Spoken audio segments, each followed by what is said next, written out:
একটি মেয়ে ও তার বয়ফ্রেন্ডের সাথে কফি শপে বসে কফি খাচ্ছে। এমন সময় মেয়েটির মোবাইলে একটা কল আসে। ছেলেটা জিজ্ঞাসা করে কে কল করেছে। মেয়েটা বলে যে তার দাদা কল করেছে। ছেলেটি আবারও বলে যে তোমার দাদা তোমাকে প্রতিদিন কল করে।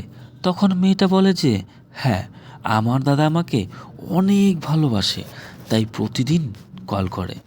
কিন্তু আসলে মেয়েটা সত্যিটা গোপন রাখে ছেলেটার থেকে, যে মেয়েটার আরও একটি বয়ফ্রেন্ড আছে। এটা সেটা বলে মেয়েরা ছেলেদের বানাচ্ছে বোকা।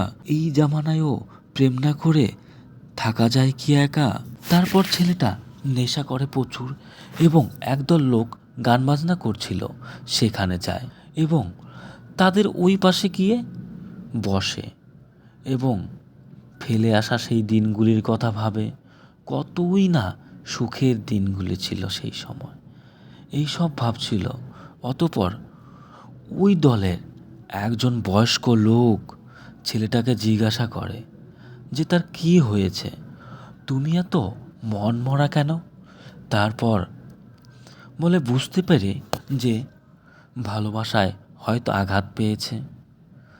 তুমি জানো এই জামানায় মেয়েরা শুধু টাকাকে ভালোবাসে। এসব কথা শোনার পর ছেলেটা সেখান থেকে উঠে যায় সামনের দিকে এবং সামনের দিকে রাখা ওই মদের বোতল নিয়ে নেয় এবং আরও মদ খেতে থাকে।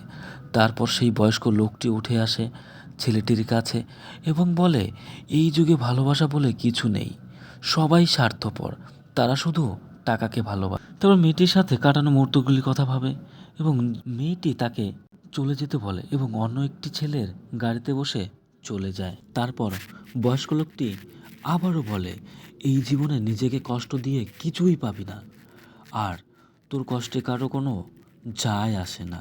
তারপর সবাই মদের বোতল মাথায় নিয়ে নাচতে থাকে।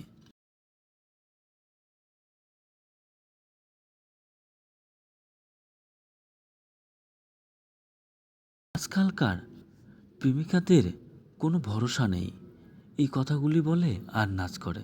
তারপর ছেলেটা ফ্ল্যাশব্যাকে দেখা যায় যে ছেলেটা মোবাইল নিয়ে তো শপিং মলের দিকে যাচ্ছিল এবং ছেলেটি দেখতে পায় যে তার প্রেমিকা একটি ছেলের সাথে শপিং মল থেকে শপিং করে বেরোচ্ছে এবং মেয়েটি আর ছেলেটিকে দেখে আস্তে আস্তে বলে যে তার ভাইয়া, এটা এটা তার ভাইয়া।